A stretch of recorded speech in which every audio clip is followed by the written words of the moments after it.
শূর্পণখার রামকে বিয়ের প্রস্তাব দেওয়া ও রামের প্রত্যাখ্যান। একটি গাছের নিচে শান্ত ভঙ্গিতে দাঁড়িয়ে আছেন, তার দিকে শূর্পণখা, দীর্ঘ চুল ও বিশাল চোখের। লক্ষণ শূর্পণখার নাক কেটে দিচ্ছেন।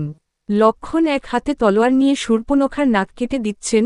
শূর্পণখা কষ্টে চিৎকার করছে।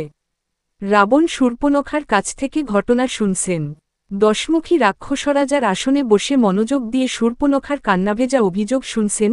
চারপাশে রাক্ষসদের সভাসদ। রাবণ মায়ামৃগ পাঠাচ্ছেন।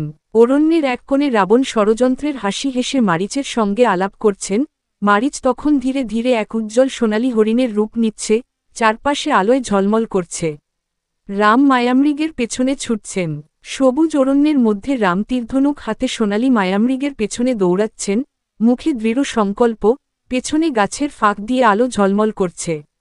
রাবণ সন্ন্যাসীর রূপে সীতার কাছে যাচ্ছেন। একটি বনের ফাঁকা জায়গায় সীতা প্রথাগত পোশাকে বসে রাবণরূপী এক ছদ্মবাসী সন্ন্যাসীকে ভিক্ষা দিচ্ছেন। সন্ন্যাসীর হাতে লাঠি, মুখে এক ধরনের কুটিল হাসি। রাবণ সীতাকে পুষ্পক রথে তুলে নিয়ে যাচ্ছেন। এক মহাকাব্যিক দৃশ্য। রাবণ তার সত্যিকারের রাক্ষসরাজ রূপে সীতাকে কাঁধে তুলে সোনার পুষ্পক রথে বসাচ্ছেন। রথটি আকাশে উড়ে যাচ্ছে, নিচে ভীত সীতা আর সবুজ হনুমান সীতাকে খুঁজে পেয়েছেন। অশোক বনের এক চন্দ্রালোকে ভেজা দৃশ্য। হনুমান সীতার সামনে হাঁটু গেড়ে বসে ভক্তিভরে সংবাদ দিচ্ছেন। সীতা বিষণ্ণ মুখে একটি গাছের নিচে বসে আছেন, চারপাশে অশোক ফুল।